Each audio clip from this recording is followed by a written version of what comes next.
Le design, qu'est-ce que c'est? En fait, c'est tout.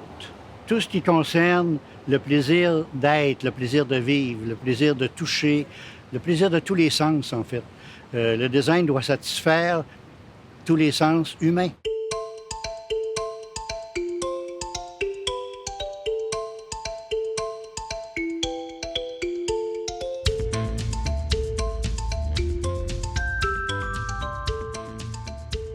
Est-ce que j'ai un style? Peut-être, mais il me viendrait plutôt de la nordicité. On est un pays nordique. J'ai fait des études à Stockholm. J'ai fréquenté les Scandinaves.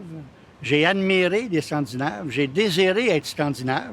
Je pense que mon approche du design est une approche minimaliste. Alors, j'essaie d'arriver à un objet qui est le plus épuré possible. J'essaie d'aller au minimum de l'expression. Par exemple, quand j'ai conçu la torche olympique, ce que je voulais faire, c'est que je voulais donner toute la place à la flamme. Et je considérais l'objet comme un outil pour transporter une flamme.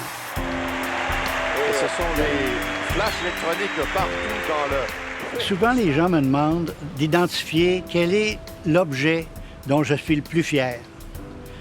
Et finalement, tout ce que j'ai fait, je l'ai fait avec beaucoup de détermination, beaucoup d'enthousiasme.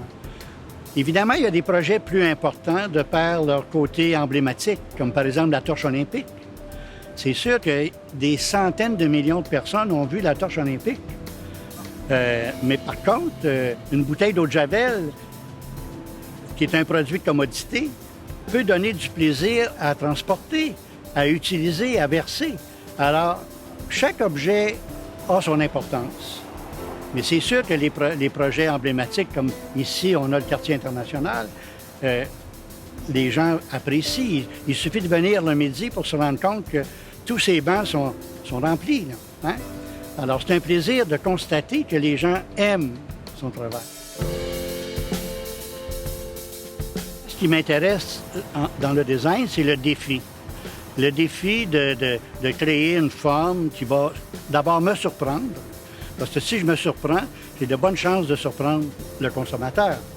Une de mes filles qui me disait, « Papa, quand arrêtes-tu de chercher? » Puis je lui disais, « Quand j'ai un frisson. » Quand j'ai un frisson, ça m'indique que j'ai peut-être trouvé quelque chose. Je pense que pour être designer, il faut avoir une grande curiosité.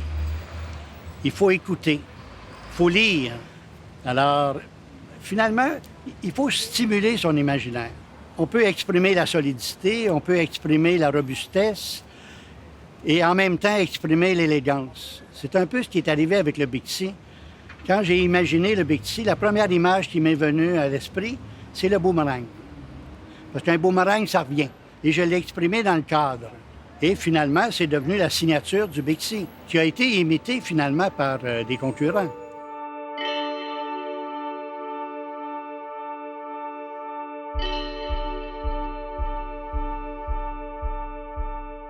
C'est un grand plaisir de s'asseoir dans son banc qu'on a créé il y a plus de 10 ans et de voir que l'état des lieux est comme à l'installation. Il n'y a aucun vandalisme au quartier international. Vous voyez, les bancs ont de l'air neuf. C'est formidable, non? Le public a un respect pour l'objet qui a été bien conçu, qui est fait avec des bons matériaux. Et ces bancs-là, ça va durer 100 ans. Hein? Pas moi.